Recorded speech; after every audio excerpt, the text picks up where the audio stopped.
Pessoal, tudo bem? Hoje eu tive a oportunidade de participar do programa da Ju na TV Bandeirantes e nós conversamos um pouquinho sobre o verdadeiro sentido do Natal. Antes de mais nada, eu gostaria de agradecer à própria Ju, ao Michel, produtor, e a toda a equipe do programa que me receberam super bem, me deixaram super à vontade para conversar sobre o tema proposto. Mas eu vou falar uma coisa, falar na TV. O problema não é nem falar na TV. Aquele reloginho que vai diminuindo o tempo e você vai vendo que o seu tempo está acabando e tem tanta coisa para falar, aquilo é uma angústia. Fez aumentar ainda mais a minha admiração pelos programas, pelos apresentadores dos programas de TV, principalmente ao vivo. Olha, vocês são mágicos, são mágicos. Gente, mas eu gostaria de estender um pouquinho mais esse nosso bate-papo, porque não deu tempo de falar tudo ali. Algumas perguntas que foram feitas e eu acho esse tema tão importante, então eu resolvi gravar esse vídeo. Não tenho muito costume de gravar vídeo, mas eu acho que esse tema vale a pena. E algumas perguntas que foram feitas ali sobre o nascimento de Jesus. Como eu disse, na Bíblia, a Bíblia traz especificamente a data do nascimento de Jesus, mas ela traz alguns indícios. Isso faz com que alguns teólogos arrisquem alguns momentos. Não dá para cravar um momento, só que existem fortes indícios baseado nos evangelhos, né, de que dezembro talvez não tenha sido de fato a data em que Jesus nasceu. Por quê? Porque alguns evangelhos apontam os pastores no campo. E dezembro é muito frio na região da Palestina, então não daria para ter os pastores e os animais dormindo ali nessa época do ano. Alguns dizem outubro, outros arriscam algo entre fevereiro e março, mas o fato é que a data exata para o nascimento de Jesus nós não temos. Até porque no momento em que os escritos bíblicos, o Novo Testamento ele foi escrito, a preocupação maior com o pessoal, com os pais da igreja daquele momento, era datar principalmente a morte e a ressurreição de Jesus, que eram os momentos mais importantes para eles naquele instante. Tá. Sobre a questão da origem pagã, que nós falamos um pouquinho sobre isso. Vamos entender de uma forma correta. As festividades elas já existiam muito antes do cristianismo. Isso é fato, não tem como negar. Mas por volta do século IV, a igreja cristã ela resolveu pegar essa data, que era comemorada, como eu disse lá no programa, o solstício de inverno, e adaptar essa data ao cristianismo. E aí a gente pode se perguntar assim, mas será que é correto então os cristãos comemorarem o Natal? Porque se você pegar diversos símbolos natalícios, eles realmente eles têm uma origem que não está dentro do cristianismo. Então, a própria, como eu disse, a ceia de Natal, a árvore de Natal, elas vêm de uma festividade nórdica chamada Yule. Essa coisa de decorar as árvores. As árvores elas tinham um simbolismo para diversos povos pagãos. Mas e aí? A gente pode usar a árvore de Natal? A gente pode comemorar o Natal? A partir do século IV, então, a igreja utiliza essas festividades e adapta para o cristianismo. Gente, nós precisamos ter bastante cuidado quando falamos sobre isso. Por quê? Como eu disse ali, vários símbolos, várias cerimônias que nós utilizamos no mundo atual, eles não estão diretamente ligados com o cristianismo. Eu dei o exemplo da aliança. A aliança ela simboliza o que nos dias atuais? Simboliza casamento, o compromisso que você tem com o seu cônjuge.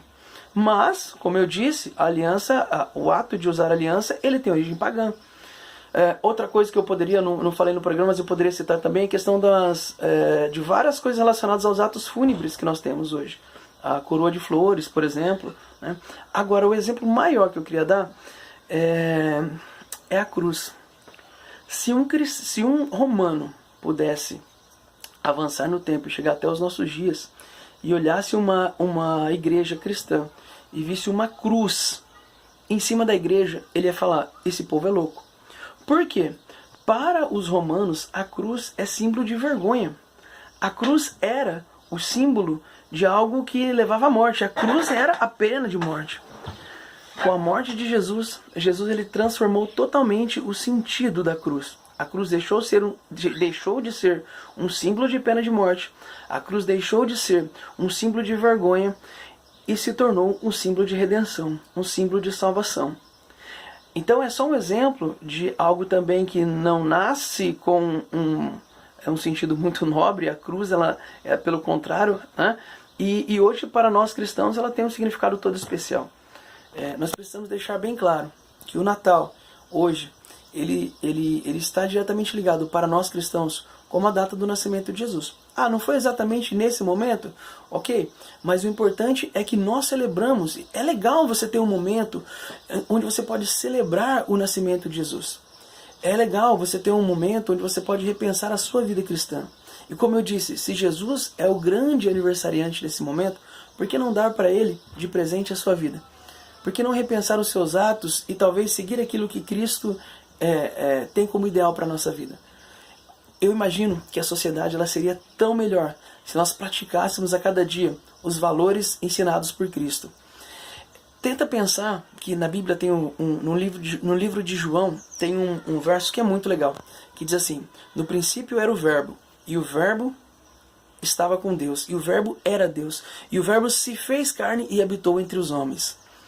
A palavra habitou, que é utilizada aqui nesse momento, a palavra grega ali, ela é a mesma, ela tem a mesma raiz de uma palavra que foi utilizada lá no Antigo Testamento, quando o povo saiu do Egito e estava vagando pelo deserto. Então Deus fala para Moisés: Moisés, eu quero que você, assim como tem construído tendas para as pessoas, que você construa uma tenda para mim também. Essa tenda depois se tornou o templo de Deus, ou seja, Deus habitando entre os homens.